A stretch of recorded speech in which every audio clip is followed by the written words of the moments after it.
This morning's rain didn't stop several law enforcement agencies from remembering those killed in the line of duty. The 6th annual Miami Valley Police Memorial Bike Ride taking place today at Riverscape in downtown. The event honors fallen officers who gave their life to protect their community.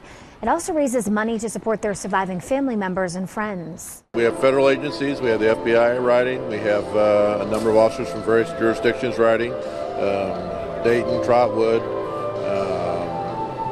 Montgomery County. We've just got a number of officers from a number of agencies. And the ride was held in conjunction with National Police Memorial Week.